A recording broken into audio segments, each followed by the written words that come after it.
अस्सलाम वालेकुम। आज की जो हमारी ड्रग है वो है ओमिकैम्पटिव मेकारबिल। ओमिकैम्पटिव मेकारबिल ड्रग का नेम क्या है हमारे पास? ओमिकैम्पटिव मेकारबिल। और जो हमारे पास इसका ब्रांड नेम है वो है करंटली इन्वेस्टिगेशनल। करंटली इन्वेस्टिगेशनल से क्या मुराद है? इससे मुराद ये है कि अभी जो ये ड्रग है वो मार्केट में अवेलेबल नहीं है, मार्केट के यूज़ में नहीं है। ये जस्ट अभी इस पर इन्वेस्टिगेशन हो रही है, क्लिनिकल ट्रायल्स हो रहे हैं, ताकि हमें इस ड्रग के साइड इफ़ेक्ट्स और यूजेस के बारे में मज़ीद इंफॉर्मेशन पता चल सके। आगे है हमारे पास इसकी क्लासिफिकेशन, इसलिए इसका कोई ब्रांड नेम नहीं है, अवेलेबल है। नेक्स्ट इसके बाद आती है क्लासिफिकेशन। क्लासिफिकेशन में हम उसकी देखेंगे थेराप्यूटिक क्लास। थेराप्यूटिक क्लास है कि इसका असल में फार्माकोलॉजिकल एक्शन क्या है, उसकी बेस पर जो हमारे पास क्लास आती है उसको हम कहते हैं थेराप्यूटिक क्लास। अब इसकी थेराप्यूटिक क्लास देखें तो कार्डियक एनोट्रोपिक एजेंट, यानी कि यह जो हमारे पास ड्रग है ओमिकैम्पटिव मेकारबिल, ये बेसिकली हार्ट पर जाकर एक्ट करती है और हार्ट के जो हमारे पास ऑक्सीजन लेवल की डिमांड को कम करती है। मायोसिन और एक्टिन के क्रॉस ब्रिजेस को आपस में स्ट्रॉन्गली बाउंड करती है, जिसकी वजह से जो हमारे पास आगे ड्रग है वो कॉन्ट्रैक्टिलिटी जो हार्ट की है वो इंक्रीज़ कर देती है। इसकी फार्माकोलॉजिकल क्लास जो है कार्डिक मायोसिन एक्टिवेटर है, यानी कि जो हार्ट पर हमारे पास मायोसिन और एक्टिन के जो प्रोटीन्स हैं उनके क्रॉस ब्रिजेस को ये स्ट्रॉन्ग करती है, और जितने ज़्यादा ये हमारे पास स्ट्रॉन्ग होंगे उतनी ज़्यादा जो हमारी हार्ट की कॉन्ट्रैक्टिलिटी है वो ज़्यादा आएगी। बेसिकली ये जो हमारे पास ड्रग है ये for the contractility of heart है। नेक्स्ट आगे है हिस्ट्री। हिस्ट्री में हमारे पास आते हैं हिस्ट्री में ये क्या करते हैं, एक्टिवेटिंग सेक्रोमेयर, यानी कि जो ये अब अगर हम बात करते हैं इसकी हिस्ट्री की, तो हिस्ट्री में ये हमारे पास क्या करता है, एक्टिवेटिंग सेक्रोमेयर। सेक्रोमेयर हमारे पास क्या होते हैं, कार्डियक मसल हैं। सेक्रोमेयर कार्डियक मसल है जिसके ऊपर हमारे पास एक्टिन और मायोसिन प्रोटीन होगी। अब जो एक्टिन और मायोसिन प्रोटीन है वो आपस में क्या करेंगे, क्रॉस ब्रिजेस बनाएंगे। जितने ज़्यादा वो क्रॉस ब्रिजेस एक दूसरे से अट्रैक्ट होंगे उतनी ज़्यादा हमारे पास कॉन्ट्रैक्टिलिटी इंक्रीज़ होगी और हमारा जो कार्डियक परफॉर्मेंस है वो इम्प्रूव होगी। अब कार्डियक परफॉर्मेंस कैसे इम्प्रूव होगी? क्योंकि हम जानते हैं कि हमारा हार्ट जितना ज़्यादा कॉन्ट्रैक्ट करेगा उतना ज़्यादा जो ब्लड है वो पूरी बॉडी में फ़्लो करेगा, और जब हार्ट के ब्लड जब फ्लो करेगा और हार्ट की कॉन्ट्रैक्शन की वजह से वो ब्लड फ्लो करता है, और ये जो ड्रग है वो बेसिकली क्या करती है, हमारे पास हार्ट की कॉन्ट्रैक्शन को इंक्रीज़ करवाती है, और इन द रिज़ल्ट हमारे पास कार्डियक परफॉर्मेंस क्या होती है, इम्प्रूव होती है। ठीक है, और इसके कोई नेगेटिव साइड इफ़ेक्ट्स नहीं है ऑन हार्ट, और पर ये क्या हमारे पास करती है, हार्ट फेलियर में ये जो ड्रग है इसका थोड़ा बहुत रोल है। Large scale screening potential identify small molecule activator of cardiac myosin. Large scale जो स्क्रीनिंग पोटेंशियल है वो हमारे पास एक्टिन और मायोसिन के स्मॉल मॉलिक्यूल्स को आइडेंटिफाई करता है। आगे इसका इंट्रोडक्शन में ये क्या है, हमारे पास ये ड्रग अभी मार्केट में नहीं आई है, ये जस्ट एक्सपेरिमेंटल ड्रग है, एक्सपेरिमेंटल पर्पस के लिए रखी गई है, अभी ये अंडर इन्वेस्टिगेशन है। अब इसको हमने किस लिए देखा जा रहा है, इसका जो रोल है वो हमारे पास आ रहा है left ventricle systolic heart failure, यानी कि ये हमारे पास क्या कर रहा है, जो हार्ट का लेफ्ट वेंट्रिकल है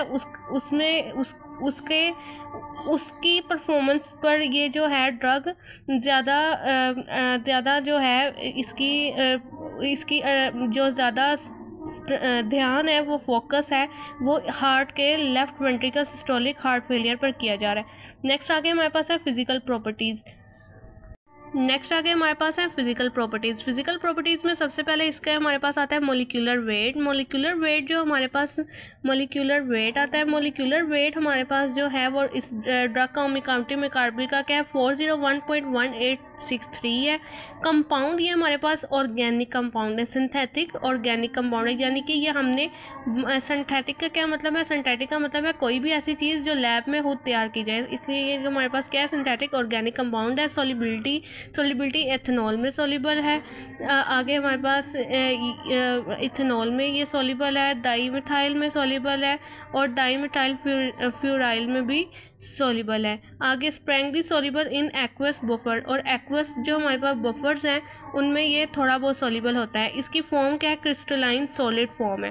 नेक्स्ट आगे इसके बाद हमारे यूजेस है। यूजेस में क्या है, सबसे पहले जो मेन इसका यूज़ है ये हमारे पास CHF से मुराद है cardiac heart failure. Cardiac heart failure के ट्रीटमेंट में इसका यूज़ होता है। कार्डियक आउटपुट को ये इन्हेंस करवाता है। एक्सरसाइज में ये बहुत ही एसेंशियल है हमारे लिए। हार्ट फेलियर से के जो रेट है उसको रिड्यूस करता है और मोर्टिलिटी को भी कम करता है। नेक्स्ट आगे इसकी अगर हम फार्माकोकाइनेटिक्स को देखें तो फार्माकोकाइनेटिक्स में सबसे पहले हमारे पास आती है अब्जॉर्प्शन में हमारे पास क्या आती है, अब्जॉर्प्शन इसकी कैसे होगी, oral bioavailability with peak plasma concentration 1 to 4 hour. ये हमारे पास ओरली ड्रग दी जाती है जिसकी जो प्लाज्मा में कंसंट्रेशन जो है वो 1 to 4 आवर्स में हो जाती है।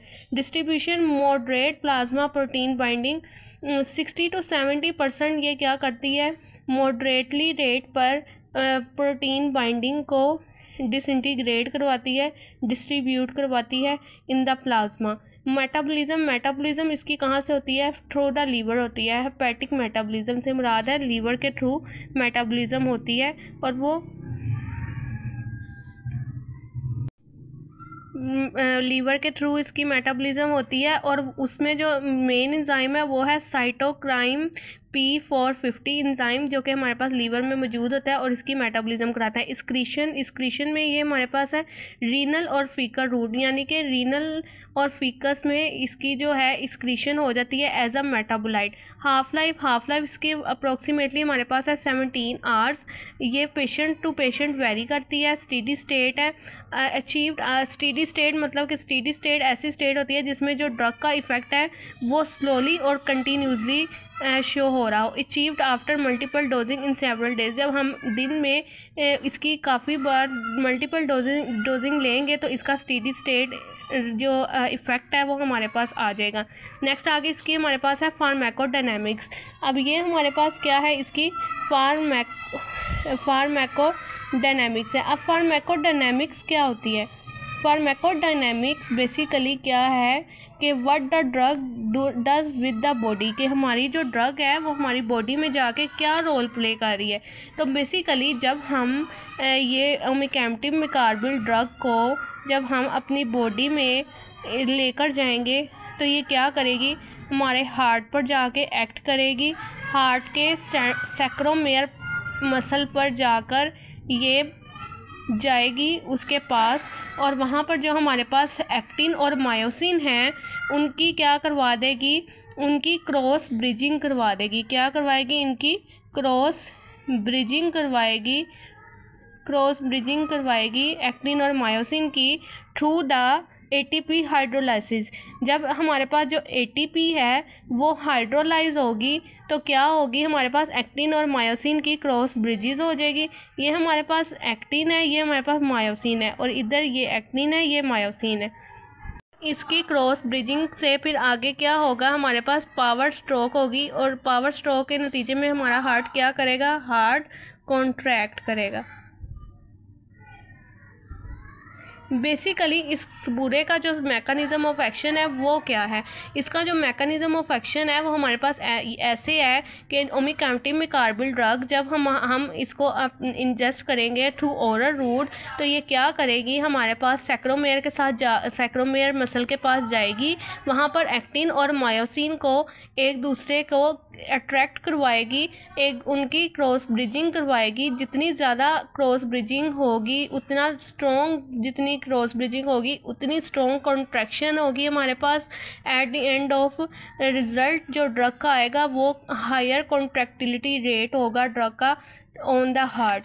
नेक्स्ट आगे अगर हम देखें तो हमारे पास इसके आते हैं एडवर्स इफेक्ट। एडवर्स इफेक्ट में अब क्या है कि ये क्या इफेक्ट देती है, एडवर्स इफेक्ट में हमारे पास आता है कार्डियक में हमारे पास क्या आते हैं, मायोकार्डियल इन्फेक्शन है, मायोकार्डियल इन्फार्क्शन, हमारे पास है CHF, कार्डियक हार्ट फेलियर, हमारे पास है एंजाइना, काफ़ी ज़्यादा हमारे पास क्या है, हार्ट फेलियर है। अब ये कैसी कंडीशंस हैं, ऐसी कंडीशन है जिनमें हमारे जो हार्ट है उसके पास स्वेयर ऑक्सीजन लेवल नहीं होता, स्वेयर ब्लड नहीं पहुंचता, जिसकी वजह से उसके टिश्यू जो होते हैं वो क्या हो जाते हैं, डेड हो जाते हैं। अब वास्कुलर लेवल, वास्कुलर है, वास्कुलर में हमारे पास इसके वास्कुलर में जो हम इसके हमारे पास साइड इफ़ेक्ट्स आ रहे हैं वो क्या आ रहे हैं, बीपी लो होता है, हाइपोटेंशन हो जाती है। हाइपोटेंशन क्यों होगी, जाहिर है ये हमारे पास कॉन्ट्रैक्टिलिटी के लिए ड्रग दी जा रही है। जैसे हमारी ब्लड वेसल्स जो हैं वो मेजर वास्कुलर सिस्टम का पार्ट हैं, जैसे ही वो कॉन्ट्रैक्ट करेंगी तो वो हम वेजो कंस्ट्रिक्शन करवाएंगी, जिससे बीपी जो है वो लो हो जाएगा। नेक्स्ट आगे हमारे पास है न्यूरोलॉजिकल डिसऑर्डर। न्यूरोलॉजिकल में हमारे पास क्या आते हैं, नोज़िया और सिकनेस आ जाती है, नोज़िया आ जाती है, सिकनेस आ जाती है, जिससे हमारे क्या होगे, neurological basically central nervous system पर इसके क्या इफ़ेक्ट हैं। जीआईटी में भी हमारे पास क्या आ जाएगी, नोज़िया आ जाएगा, नोज़िया यानी कि सिकनेस फील होगी, इसका ये एडवर्स इफ़ेक्ट है। नेक्स्ट आगे हमारे पास है यूज़ इन स्पेशल पॉपुलेशन। अब स्पेशल पॉपुलेशन में इसका क्या यूज़ है हमारे पास, स्पेशल पॉपुलेशन में प्रेगनेंसी में इसका कोई रोल नहीं है। हमने एनिमल्स पर टेस्टिंग की है, लेकिन अभी इसकी टेस्टिंग का कोई इतना ख़ास हमारे पास रिज़ल्ट नहीं आया, इसलिए प्रेगनेंसी में ये हमें नहीं देनी चाहिए। लैक्टेशन मतलब कि सिक्रीशंस वगैरह में, ब्रेस्ट मिल्क वगैरह में, क्योंकि जो हमारे पास फीटस है वो हाईली सेंसिटिव होता है और ये ड्रग कॉन्ट्रैक्टिलिटी करवाती है, इसलिए काफ़ी एनिमल्स पर इसके एक्सपेरिमेंट किए गए हैं, जिसके बाद हमारे पास जो रिज़ल्ट आया वो ये है कि लैक्टेशन में भी हमें ये नहीं देनी चाहिए। पीडियाट्रिक में इसका इफ़ेक्ट बहुत ही लो आया है, लो इफ़ेक्ट मींस के पीडियाट्रिक में भी हमें ये नहीं देनी चाहिए। जीरियाट्रिक्स में ये गुड है ड्रग। रीनल इम्पेयरमेंट भी करवाती है, यानी कि किडनी फेलियर करवा सकती है ये ड्रग हमारे पास। किडनी फंक्शन की फेलियर हो सकती है।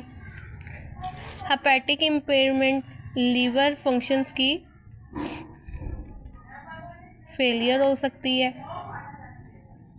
नेक्स्ट हमारे पास है डोजेज और एडमिनिस्ट्रेशन। अब इसकी डोजेज क्या है, अब डोजेज क्या है इसको हम एडमिनिस्टर कैसे करवाते हैं। डोजेज इसकी डोजेज फॉर्म है टैबलेट्स। एडमिनिस्ट्रेशन इसकी क्या है, ओरल रूट के थ्रू हम इसको क्या करते हैं, एडमिनिस्टर करवाते हैं। अब ओरल रूट के थ्रू ये कैसे एडमिनिस्टर होगी, ओरल रूट के थ्रू जब हम इसको इन द फॉर्म ऑफ टैबलेट्स हम इसको ओरल रूट में एडमिनिस्टर करवाएंगे।